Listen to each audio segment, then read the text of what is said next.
Testing, 1, 2, 3. I woke up early, and so I'm going for a walk under the stars. Orion is up.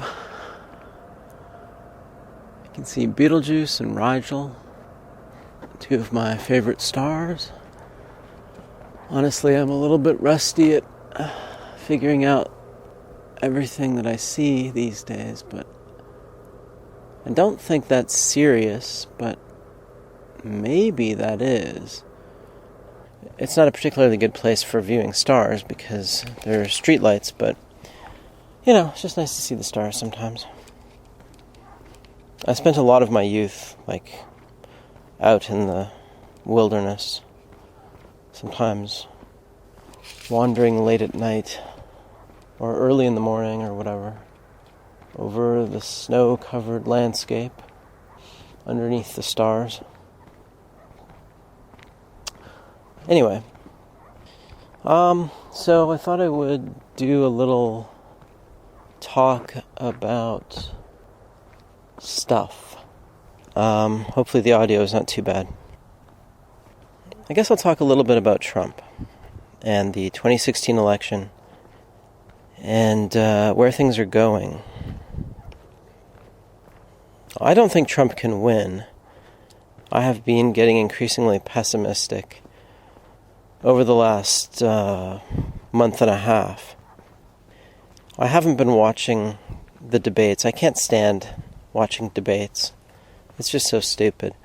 And I don't really like Trump that much as a candidate, He's not a great candidate.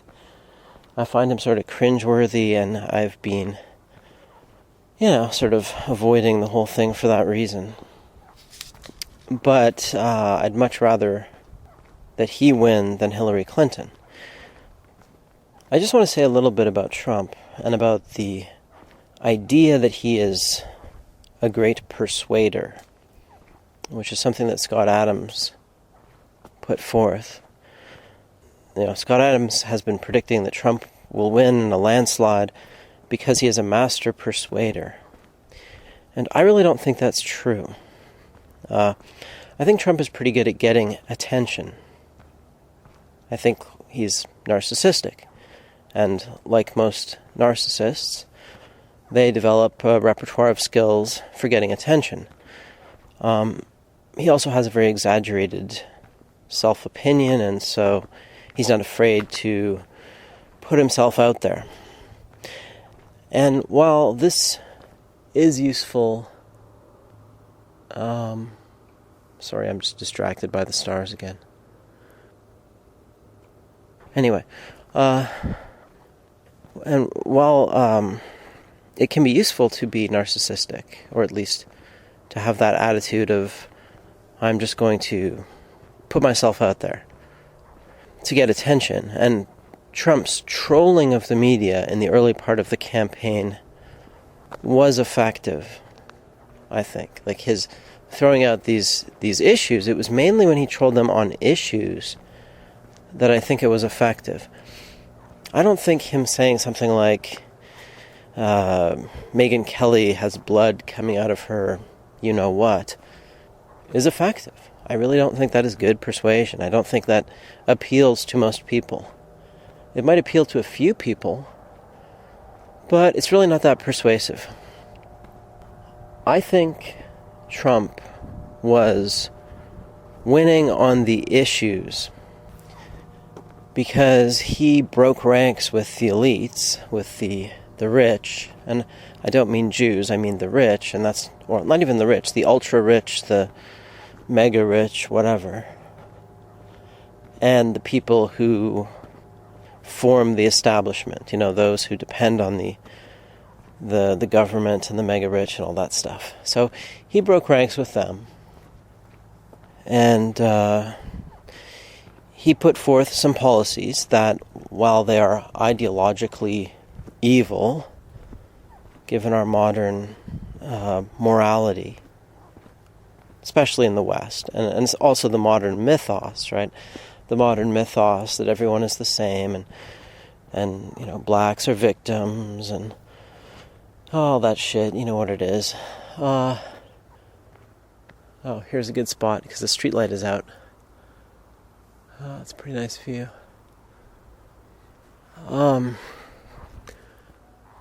So he picked on a couple of issues that a lot of people would support. One is deporting illegal immigrants. This has a lot of support for a couple of reasons. One is it's a straightforward rule of law issue. You're either ruled by laws or you are ruled by the arbitrary actions of officials. And if you have laws that aren't being enforced, and people are blatantly breaking the law, well, that's a breakdown of the social order. So illegal immigration is a pretty big issue, partly because it is illegal, and partly because it is immigration. It is changing the character of the United States. And this impacts poor whites disproportionately and middle-class whites disproportionately because their children go to the schools that are now more than 50% Hispanic, or just a kind of hodgepodge of Hispanics and Somalis and all kinds of other people that don't have anything in common with them, don't particularly like them, and have no qualms about organizing tribally against them. So why would you want to be in that situation where you have people who don't like you moving into your neighborhood and organizing against you? It doesn't make sense. Now, as for why the establishment promotes that process, that's something else I've talked about before. It's a little bit of a mystery even then, but whatever the case may be, they do, and Trump went against that. He said that we should stop importing Muslims until we figure out what's going on. And I think what's going on is Islam. It's really not a mystery if you allow yourself to see the truth. Islam is a religion that is explicitly political and explicitly anti-everything else. And if you bring in Muslims, they act as if they believe their religion. They act as if, they actually believe their religion. It's always funny. I've talked to quite a few normies about Islam, and then they all say, well, not all Muslims are actually Muslims. You can get into these arguments with normies, but it's really just their attempt to avoid seeing the truth, which is fairly obvious. It's just empirical. You can really see it in Europe, but you can see it in the United States too. And I've known lots of Muslims, and sure, some of them are completely non-religious, in which case they're not really Muslims, right? I mean, if you don't go to a mosque, you don't wear hijab, you drink, you eat pork, you're not a Muslim, right? Just because your ancestors were Muslims. But those who act as if they really believed their religion pose a threat. And people maybe don't want to face that truth because they just can't deal with that. They can't fit it into their heads. It's just, how does that work? It just doesn't make sense. Anyway, so he proposed the Muslim ban, and that has a lot of support among people who either are too stupid, in quotes, to lie to themselves about reality, or who can just see it,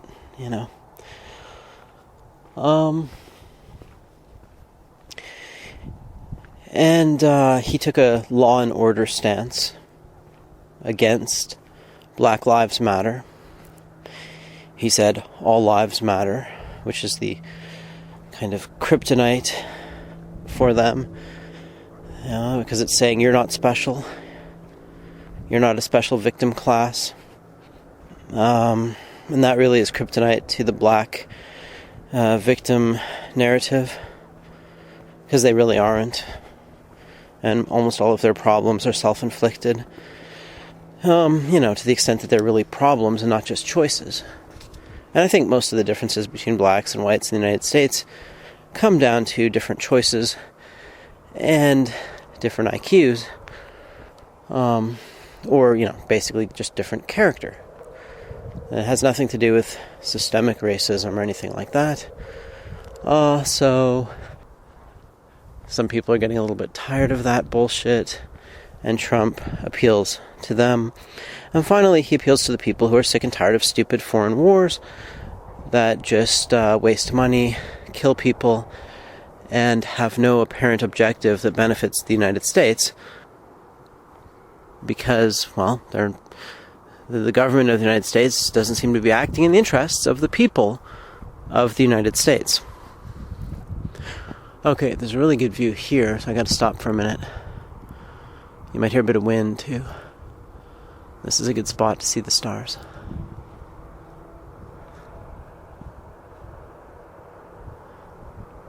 Yeah, it's freezing cold. It's like, I don't know, it must be just about freezing. Maybe a little bit above, but it feels pretty cold.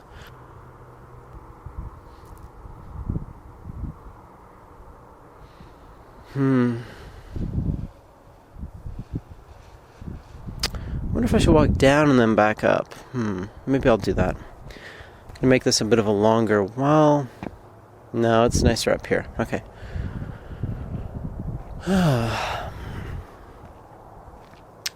Alright, so where was I before I started looking at the stars again?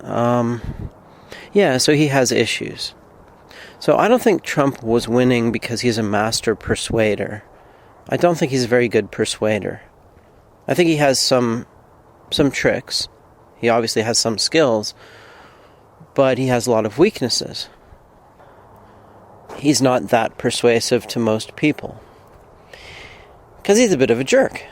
I mean, he's not the kind of character that I would particularly find appealing, and I'm not thrilled to have to, support Trump versus Hillary. So I don't think he was winning because of his amazing persuasion abilities, as Scott Adams was saying. I think he was winning because he picked a few issues that have a lot of popular support, but the establishment is completely opposed to. And in that, he was similar to Ron Paul, who ran quite a different campaign, but was very much shut out of the spotlight. Like, the media were very biased against Ron Paul. They tried to minimize him and exclude him from the public view. And he obviously didn't succeed. Ron Paul has failings as well on the policy side. So does Trump. But Trump at least was successful at getting the nomination of his party, although it was an uphill battle and obviously it was very acrimonious. And I really don't think he did himself any favors by saying so many politically incorrect things. Or just, not so much politically incorrect, but just being kind of a jerk to people. Like being sort of obnoxious, making fun of people personally. I really don't think this is that persuasive to most people. I mean, I think it comes across as you're a jerk.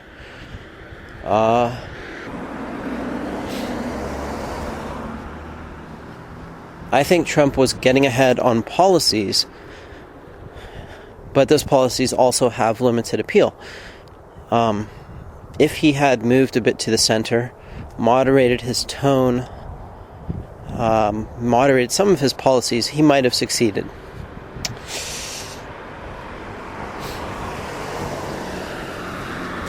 Now, anything can happen. He might still win. I don't know, but I don't think he's going to. He has everyone against him in the establishment. He has the media against him.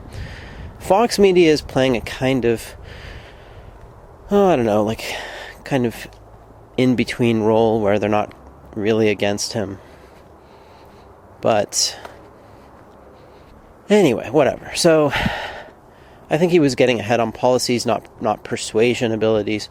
And it's his lack of persuasion abilities that is causing him to flounder around. And it's also his character and his past that is coming back to haunt him, as it usually does with politicians. So, I think that's what's going on. My nose is running because of the cold.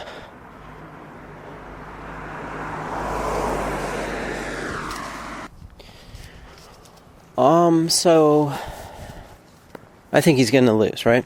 Alright, so what's that going to entail? What's going to happen? I don't know. Yeah, this is not very conclusive, is it? Well, I don't think it's going to be good. It means more of the same, only worse. Right? It means an acceleration of what has been going on.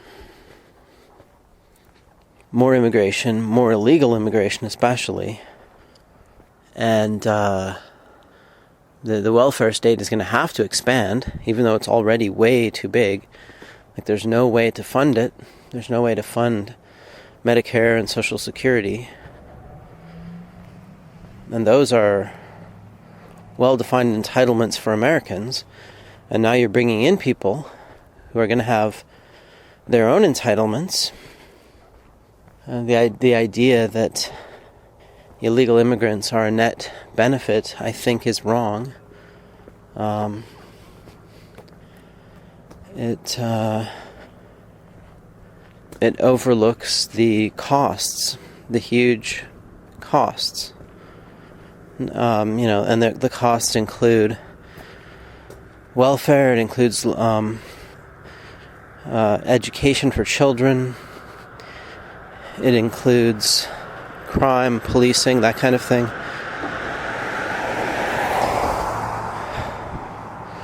Even if somebody comes into work, they might bring in their wife and children who don't work, their grandparents who don't work, etc.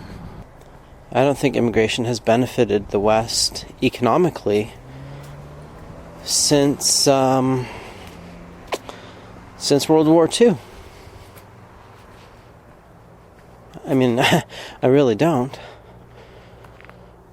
I don't see any obvious benefits from it.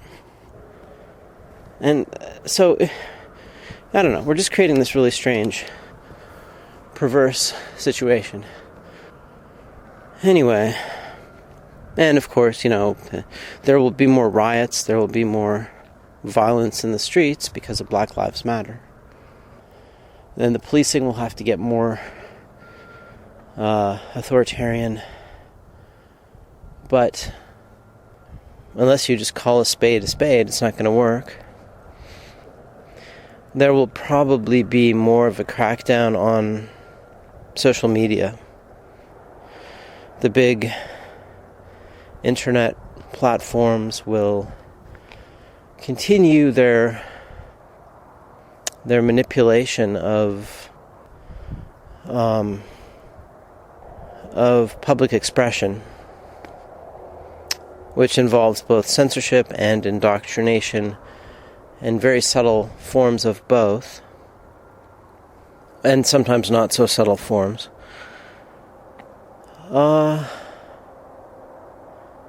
Yeah. But I just wanted to make the point that I don't think Trump was winning because he is so persuasive. I think he was succeeding because of policies, and he is failing because he's not persuasive. And I also think that the alt-right trolls, of which there are many, and sites like The Right Stuff, and I don't know, there are pros and cons to the alt-right, but on the whole, I think they are working against Trump. So I certainly don't believe this nonsense that a bunch of people with Pepe avatars are memeing Trump into the White House. I think it's the opposite. I think that is not persuasive to most people. And it is to some, but I don't think that's really helping very much. Being, the kind of extreme stuff. I think it's helpful to make arguments that normies can understand. But people who go on Twitter and tell mainstream pundits, fuck off, kike, or something like this, that's really not persuasive. That's like hugely, hugely not persuasive. That's propaganda for the other side, and so that is not helping, it's hurting. The alpha male caricature isn't actually very persuasive. You got to be a little more balanced, And I don't think Trump has succeeded in life because of his amazing personality or anything like that. I think it's pretty much what his critics would say. He inherited a bunch of money. And he increased his fortune, but mostly he just rode the real estate bubble created by cheap money. So that's really nothing to be incredibly proud of or to kind of brag about. So I wanted to burst that bubble. I mean, I just want to get rid of this myth of Trump, the God Emperor, and all this shit. And like a lot of these memes are just so silly and they don't work. Yeah, there was something else I wanted to say, but I can't remember what it is. So maybe I'll just end it here because my hand is getting really cold holding this thing. Alright, thanks for listening.